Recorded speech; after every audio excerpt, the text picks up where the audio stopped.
Hello.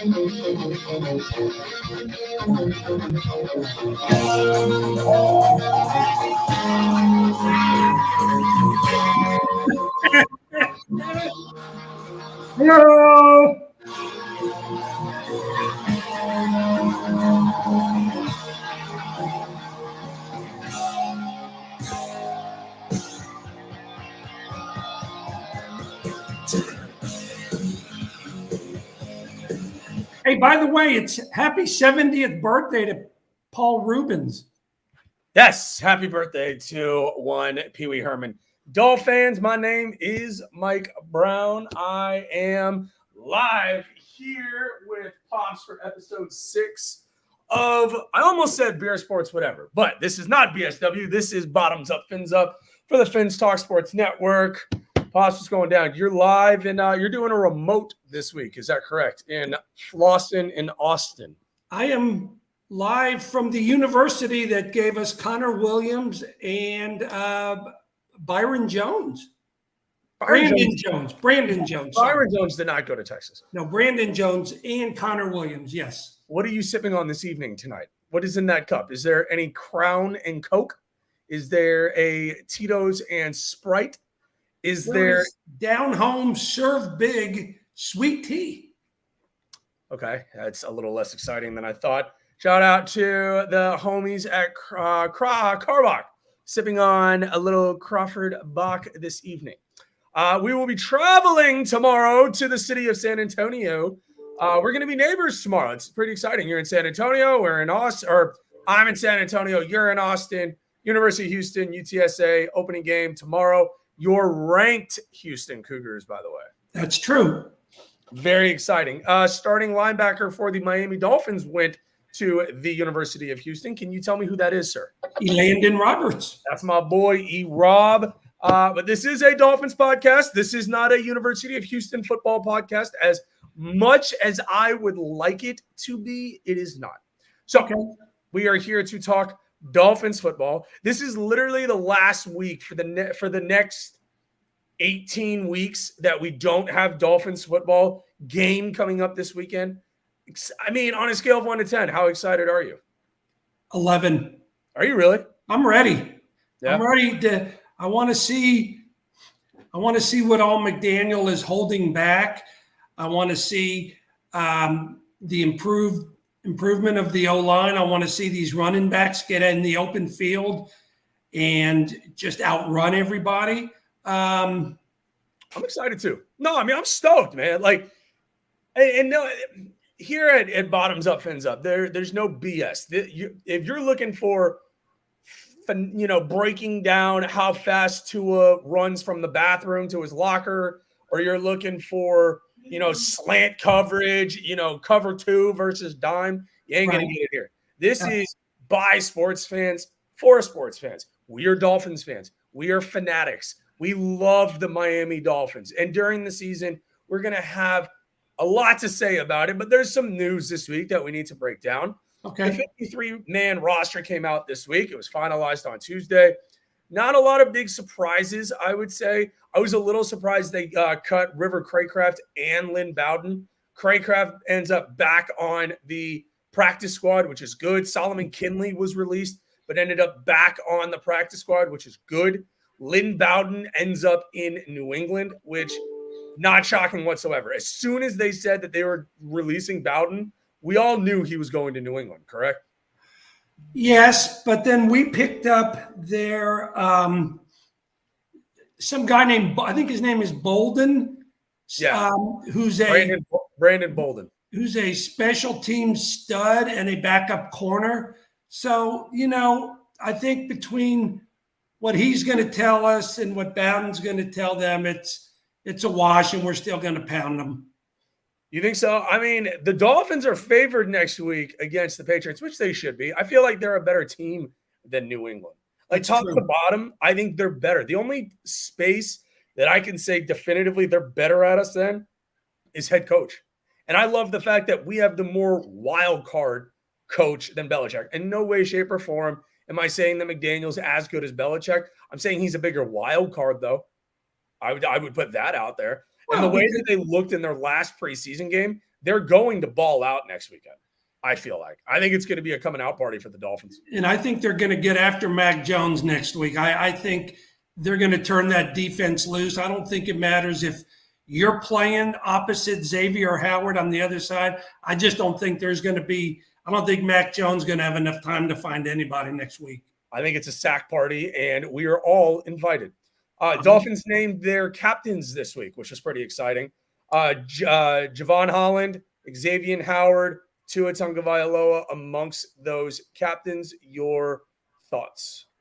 Well, all well-deserved, but I got to tell you, the fourth one, Tyreek Hill. Tyreek Hill, yes. Sorry. Yes, for me, this is the new kid here. Says a lot. It says a lot about him. Well, it does say a lot about him that, the new guy on the block gets to, pick the first people in kickball. He's a captain. There you go. That's a good way to put it. But some quotes about that. Tagovailoa says the greatest honor you can have in a team sport. I'm looking at a tweet from Javon Holland as of 8 hours ago, and he said beyond honored. This is a special team, man. And I get it. I know it's early. They have a lot to prove. This is going to be, in my assessment, the best Dolphins season in the last 20 years. Easy. I think they have everything going for them right now. Stay healthy, and yes. Stay healthy. I would like for them to sign another corner. I would love for them to go get Joe Hayden. Joe Hayden is a name that I would watch out for if I was the Dolphins. I would monitor that situation heavily, bringing in a guy to at least hold them over the first 4 games until Byron Jones gets back off the PUP list. But this team, Tagovailoa getting named a captain was probably the coolest moment for me of the 4, him and Hill. I think Holland in his second year as a captain also says a lot about his stature in the locker room. Don't you think, though? And Yes. I think all 4 well-deserved. Don't you think with Tua, I think it was almost something, as much praise that they've been heaping on this guy, it's almost something they had to do. Well, McDaniels, as of this week, is quoted as saying, absolutely, I believe that captains represent the players, right? He said that him specifically, it's my first time being around him, but just for these last several months, I've seen growth. This is Teron Armstead, said I've seen confidence. I've seen just his love and passion for the game. That just speaks volumes to him. I mean, this is Teron Armstead. I mean, this is a guy who played with Drew Brees. Yep. There's almost way too much smoke for there not to become a fire. Would you agree with that assessment with Tua? Because I think I'm cheering like HE double hockey sticks for this kid.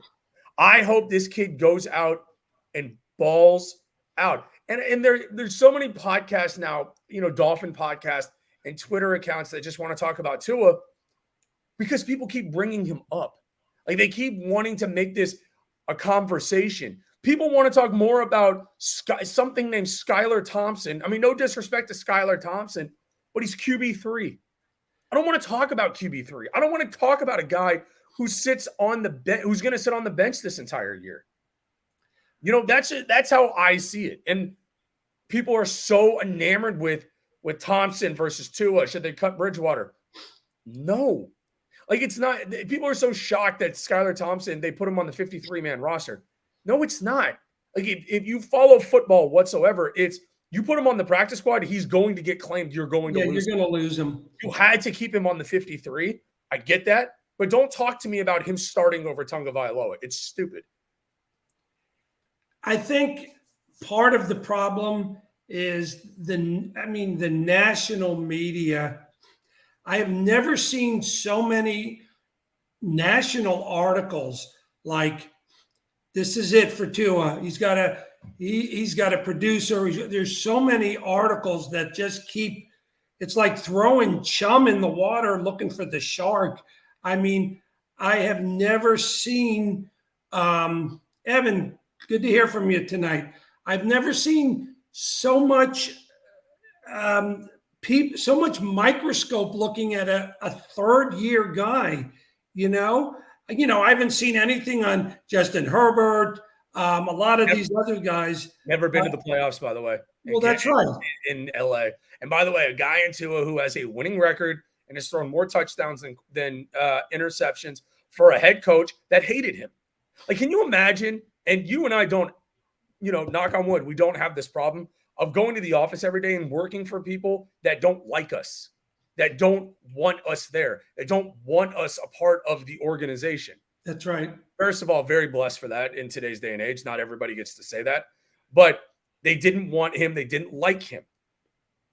I should say Flores.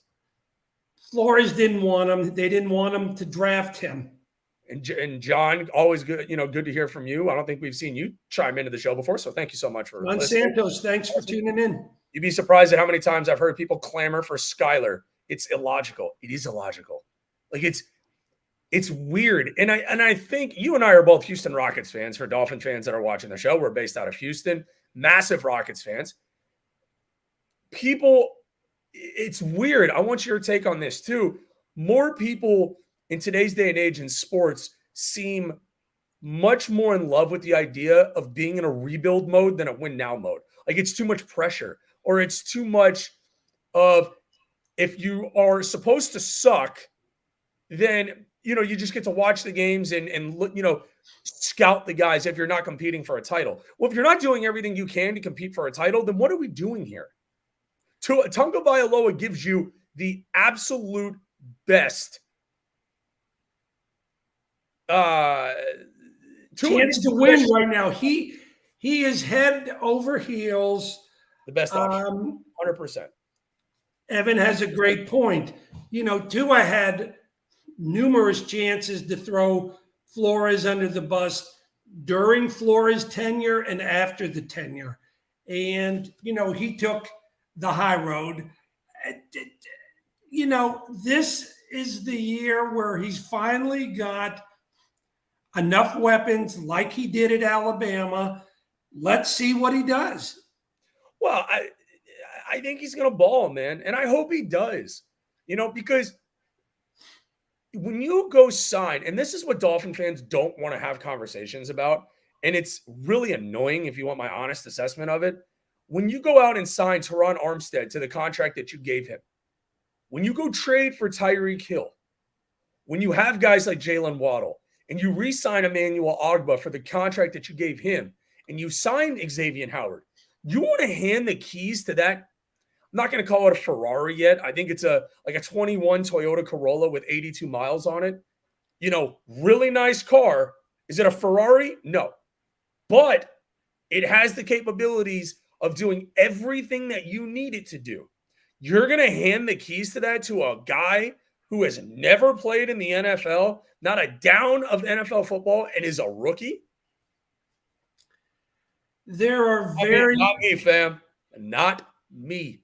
Well, no, I'm not either. And I think in Dolphin history, the only other times that I've seen it, which neither one of y'all were born, none of these people listening, was when a little-known quarterback from LSU named David Woodley took the reins from Greasy 81-82.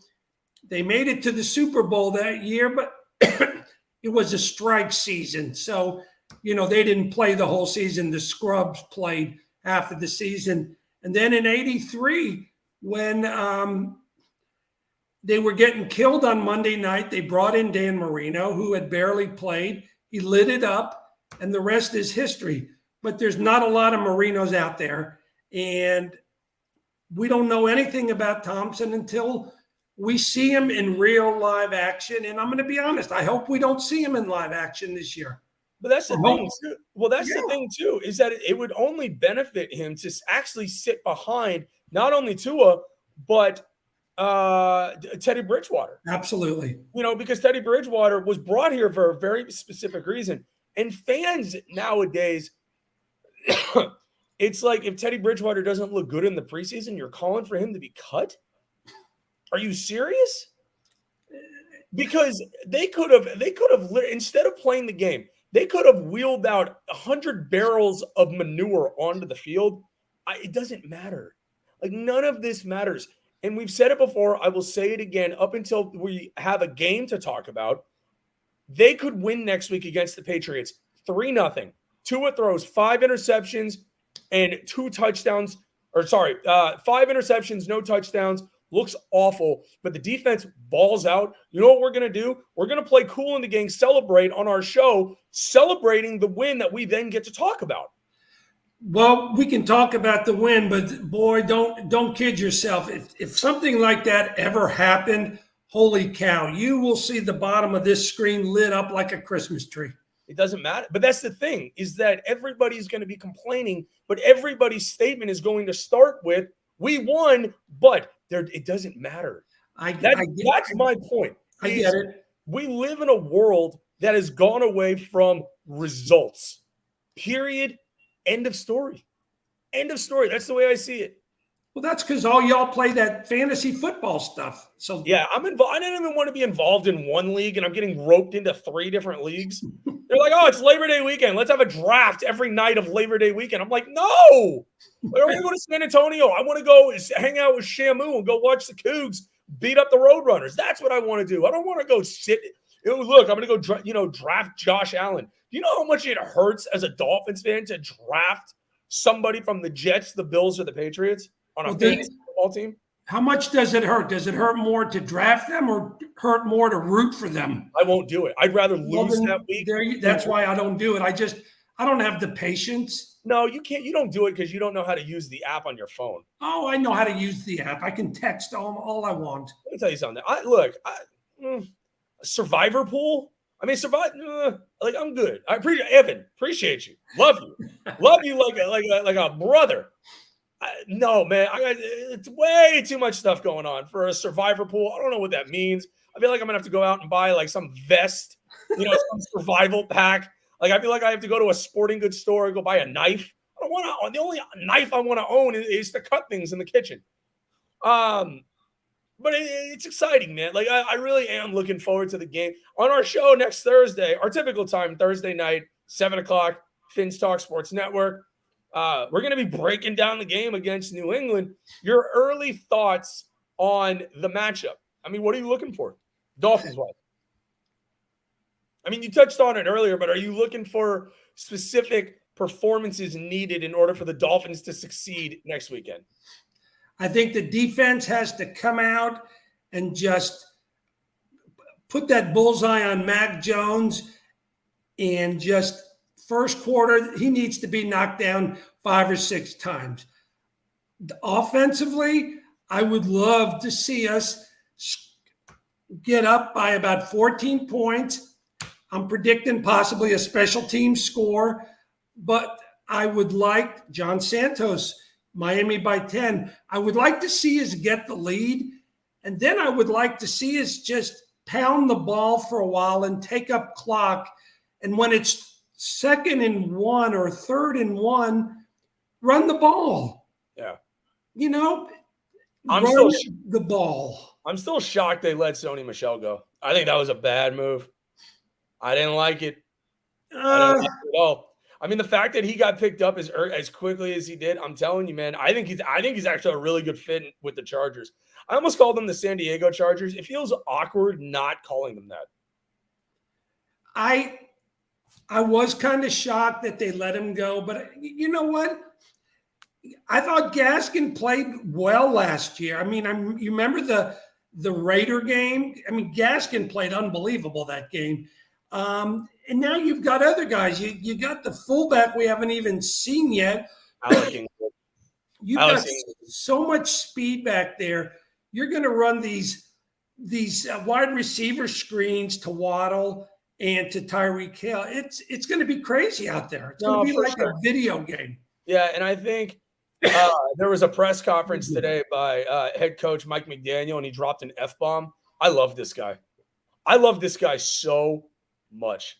Our head coach, he is funky and weird and different. He's dropping F-bombs. He's talking about Yeezys. Like, he's just fun, man.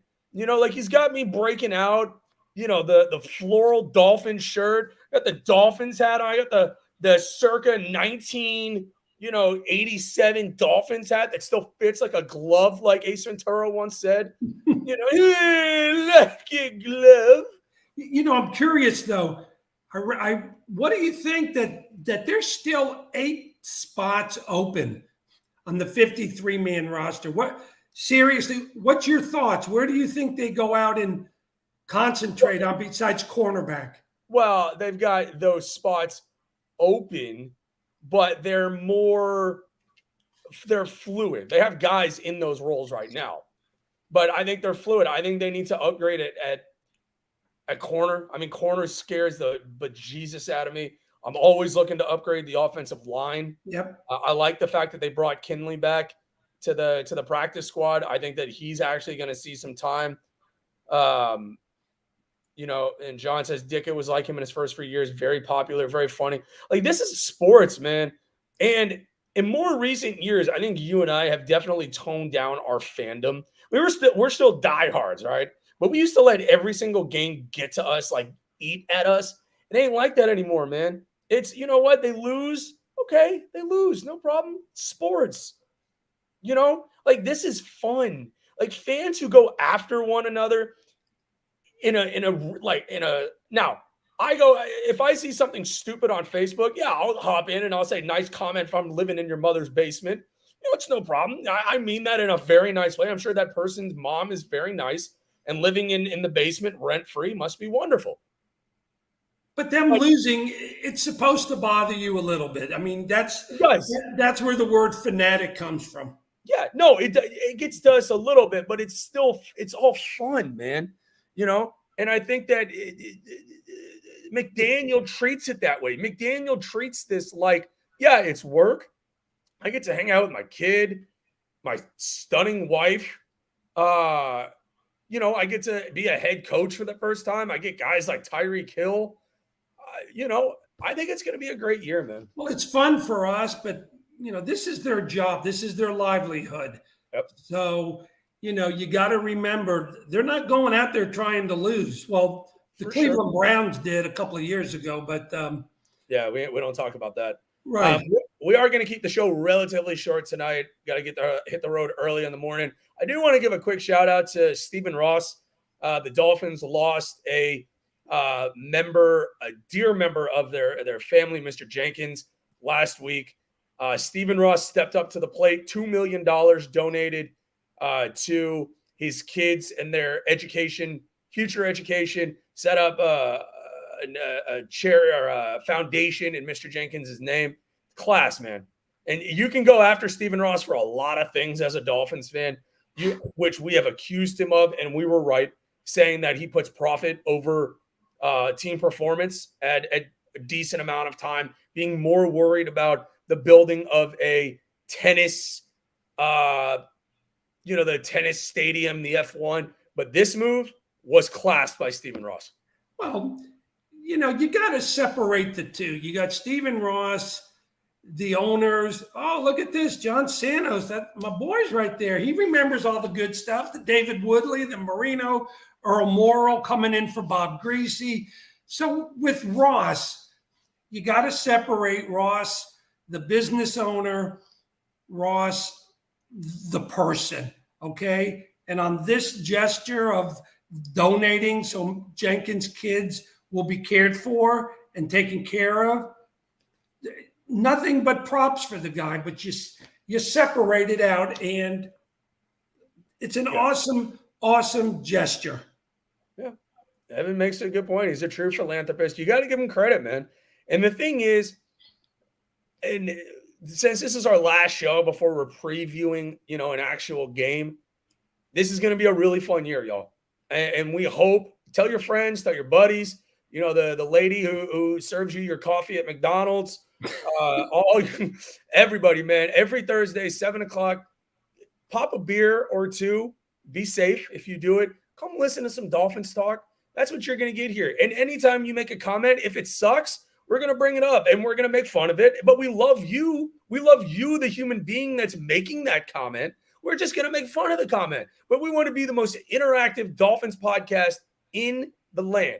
Every Thursday, Bottoms Up, Fins Up for the Fins Talk Sports Network.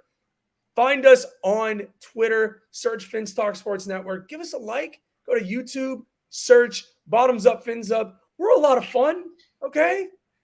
This is going to be a show that is going to allow people to come and gripe, and we get screwed. We got screwed by the refs.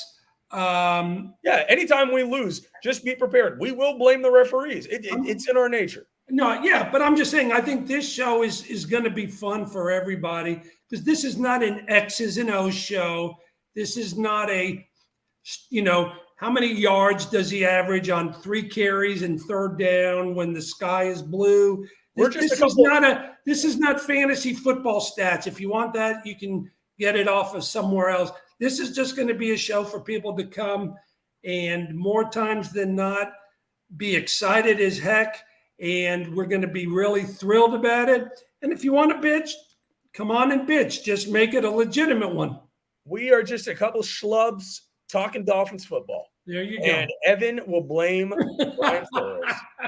This has been another episode 6 of Bottoms Up, Fins Up. We will talk to you guys next Thursday at 7 o'clock. We will be back on our regularly scheduled programming. It's 8:57. New England sucks. Buffalo sucks. And the Jets still suck. We'll see y'all next Thursday. Peace.